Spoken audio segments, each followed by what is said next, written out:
آخر باقی لوگ کہاں ہیں؟ دلاور کی آواز میں ناگواری تھی۔ یہی ہیں سب جو مجھے ملے۔ میں نے کیا بتایا تھا تمہیں؟ دلاور بولا۔ آپ نے تو 7 کہے تھے چودھری صاحب، 4 مرد اور 4 عورتیں، مگر تم لائے ہو 3 مردوں اور 2 عورتوں کو۔ یہی میں پوچھ رہا ہوں کہ باقی 2 کہاں ہیں؟ دلاور نے اس کی بات کاٹتے ہوئے کہا۔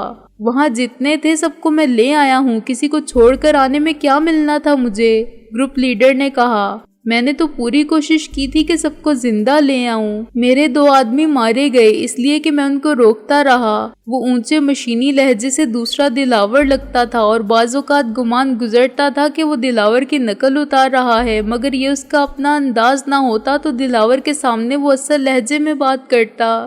یہ بات دلاور بھی جانتا ہوگا، چنانچہ وہ لہجے کا برا نہیں منا رہا تھا۔ مجھے ان کے مرنے کا یقیناً افسوس ہے، لیکن تم نے معاہدہ پورا نہیں کیا، دلاور بولا۔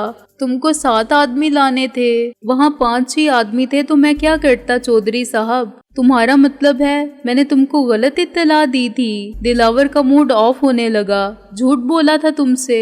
میں نے ایسا کب کہا ہے؟ ہمارے پہنچنے سے پہلے وہاں 7 ہی ہوں گے، 4 مرد اور 3 عورتیں، وہ بولا۔ لیکن 1 مرد اور 1 عورت کہیں چلے گئے تھے، وہ دونوں میاں بیوی تھے، ان کا نام محسن اور شہلا تھا، اور ان کے ساتھیوں نے کہا تھا کہ وہ ڈاکٹر کے پاس گئے ہیں۔ اس نے کہا کہ ڈاکٹر لطیف کے پاس، مگر عورت کہنے لگی کہ نہیں، وہ کسی لیڈی ڈاکٹر کے پاس گئے ہوں گے۔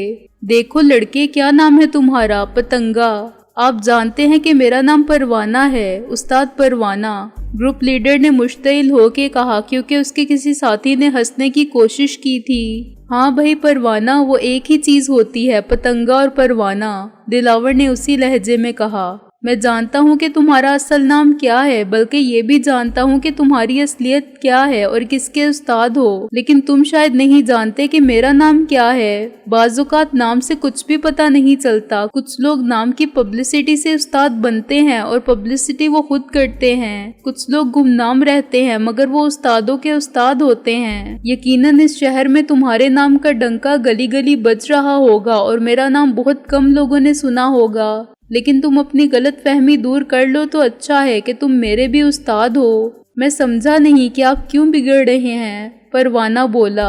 جب میں نے تم کو بلایا تھا مسٹر پروانہ، دلاور نے اپنے مخصوص کاٹ رکھنے والے سرد شفاف لہجے میں کہا، تو میں نے تمہارے آباء و اجداد کا شجرہ نسب تک معلوم کر لیا تھا۔ میں بتا سکتا ہوں کہ تمہارا باپ کون تھا، تمہارا گھر کہاں ہے، تم کس کس کے ساتھ رہتے ہو، گھر میں کتنے بہن بھائی ہیں، کتنی بہنوں کی شادی ہوئی ہے اور کس کے ساتھ، کتنی شادی کے قابل ہیں، پھر یہ کہ تم نے باہر کیا کارنامے سر انجام دیے اور کس کس کے شاگرد رہے استادی کے مرتبے پر فائز ہونے سے پہلے۔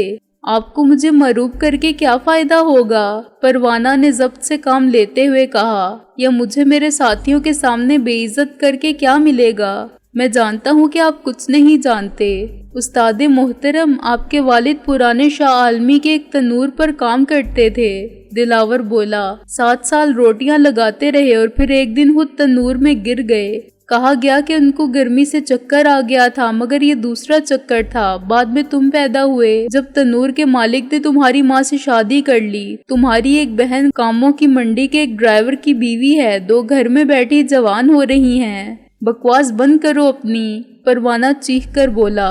میاں پروانہ صاحب، جامے سے باہر ہونے کی کیا ضرورت ہے، دلاور نے ہنس کر کہا، جس کے سامنے استاد پروانہ واقعی طفل مکتب تھا۔ تم نے کہا تھا کہ میں کچھ نہیں جانتا، تو میں بتا رہا تھا کہ مجھے کیا کچھ معلوم ہے۔ اگر غلط کہا ہو تو کہو، تمہاری یہ ساتھی تمہاری پرائیویٹ لائف کے بارے میں کچھ اور سمجھتے تھے، مثلاً یہ کہ تم مہاراجہ پٹیالہ کی اولاد ہو، تو اپنا ریکارڈ درست کر لیں۔ اب تمہارا استادی شاگردگی کا معاملہ کچھ ایسا ہے کہ تم مختلف لوگوں کے ساتھ رہے، 4 مرتبہ جیل میں، وہاں سے نکلے تو ماشاءاللہ خاصی ترقی کی۔ ایک زمانے میں تم استاد پیڈرو کے لونڈے تھے، تم کو یاد ہے؟ جس انداز سے اس نے استاد پروانہ کو پیڈرو کا لونڈا کہا تھا، وہ انتہائی تحقیر و تذلیل کا انداز تھا، اور ممکن تھا کہ پروانہ کسی اور جگہ چودھری دلاور پر حملہ کر دیتا، مگر یہاں وہ خود کو مجبور سمجھتا تھا۔ استاد پیڈرو کی، پروانہ نے اپنے غصے کا رخ پیڈرو کی طرف موڑ دیا اور اسے ایک بہت بڑی گالی دی۔ ابھی تم ان سے بھی ملو گے تو یہ بات ان سے خود ہی کہہ دینا، میرے منہ سے اچھی نہیں لگے گی،